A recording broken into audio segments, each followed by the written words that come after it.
بھی رکھیں گے، لیکن اسی رات کو ایک اور واقعہ بھی پیش آیا، اور یہاں پہ بھی منکرین حدیث کے لیے عبرت ہے۔ اذ یریکہم اللہ فی منامک قلیلا،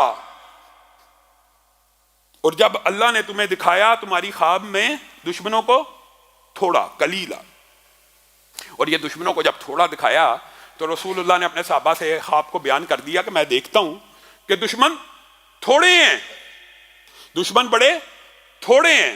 اور اس بات کو اللہ تعالیٰ نے یہ تو ایک میدان جنگ سے پہلے کی رات خواب آئی جسے صحابہ کے دلوں کو تسکین پہنچ گئی کہ دشمن ہمارے سامنے کچھ نہیں ہے۔ نبی کی خواب کو وہ حجت مانتے ہیں، نبی کا خواب بھی حجت ہوتا ہے، اور حقیقت میں بھی جب جنگ کا مار کا بپا ہوا تو اللہ تعالیٰ نے جاگتی آنکھوں کو بھی ان کو تھوڑا دکھایا۔ اس بات کا ذکر بھی قرآن پاک میں موجود ہے، لیکن قرآن پاک میں بظاہر ایک آیت ایسی ہے کہ جو منکرین حدیث کو دعوت فکر دیتی ہے، جو کہتے ہیں جی حدیث قرآن سے ٹکراتی ہے، حدیث قرآن سے نہیں ٹکراتی، دونوں وہی ہیں، وہی سے نہیں ٹکراتی، تیری عقل ٹکراتی ہے، تو نے علماء سے پوچھا ہی نہیں، تو نے سیکھا ہی نہیں، اس کا مطلب کیا ہے؟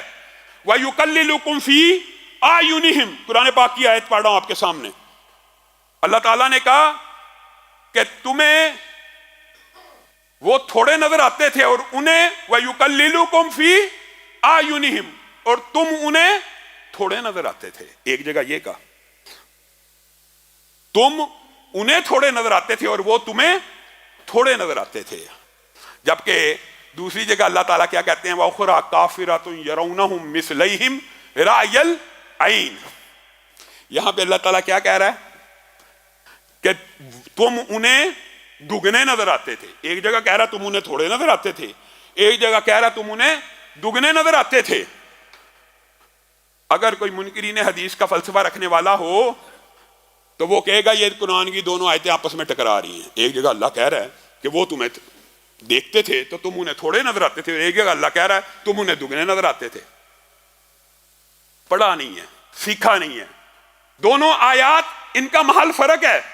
جب جنگ شروع ہوئی، جب جنگ کی ابتدا تھی، وَيُقَلِّلُكُمْ فِي أَعْيُنِهِمْ، اللہ نے تمہیں اتنا تھوڑا کر کے دکھایا، وہ بے خوف ہو کے آگے بڑھنے لگے، انہوں نے احتیاطی تدابیر چھوڑ دیں، وہ اس طرح تندہی سے آگے نہ بڑھے۔ یہ اللہ کی مددیں تھیں کہ تم انہیں بہت تھوڑے نظر آنے لگے، وہ بے خوف ہو کے آگے بڑھے، اور جب تمہارے لشکر کے قریب پہنچ گئے تو اچانک آنکھیں کھلی کی کھلی رہ گئیں۔ یہ 313 تو نہیں ہے، یہ تو 600-700 سے بھی زیادہ ہیں۔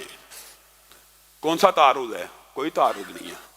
جس طرح حدیث قرآن کے ساتھ نہیں ٹکراتی، اس طرح قرآن کی آیت بھی قرآن کے ساتھ نہیں ٹکراتی، محل فرق ہے۔ پہلی جگہ یہ بیان ہو رہا ہے جب جنگ کی ابتدا تھی، اللہ نے بے خوف بے دھڑک کر کے ان کو تمہاری طرف جب بھیج دیا، تب انہیں تم دگنے نظر آنے لگے، ان کے دلوں پہ تمہاری ہیبت بیٹھ گئی اور تم چن چن کے ان کا شکار کرنے لگے۔ یہ بات ہے۔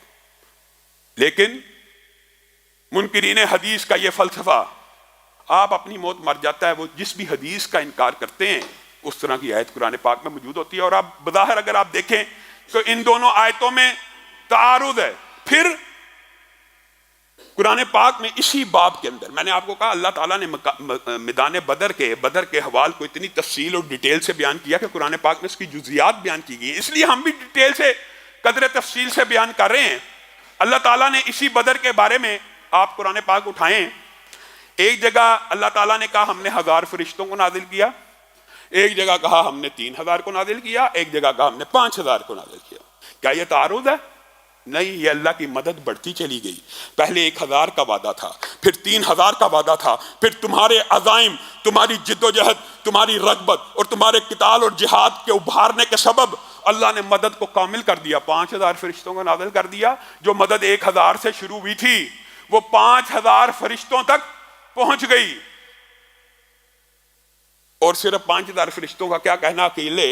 ویسے تو یہ جو فرشتوں کی مدد ہے اس کے حوالے سے بھی محدثین مفسرین نے تفصیلی بحث کی ہے، اور جس نے پڑھنی ہے وہ سیرت کی کتابوں سے رجوع کر لیتا ہے۔ خود جبریل امین بھی رسول اللہ صلی اللہ علیہ وسلم نے اپنے صحابہ کو کہا میں یہ جبریل امین کو دیکھ رہا ہوں، ان کے اوپر ادات الحرب ہیں، یعنی آلات جنگ ہیں، اور یہ اپنے گھوڑے کے بالوں سے سروں سے پکڑ کر ہمارے ساتھ اس عظیم جنگ میں شامل ہونے کے لیے آئے ہیں۔ اور اسی لیے بعض روایات اس بات کے اوپر دلالت کرتی ہیں کہ جس طرح زمین کے اوپر بدر سے اعلیٰ کوئی صحابی نہیں ہے، اس طرح آسمان میں بدر میں شریک ہونے والے فرشتوں سے اعلیٰ کوئی فرشتہ نہیں ہے۔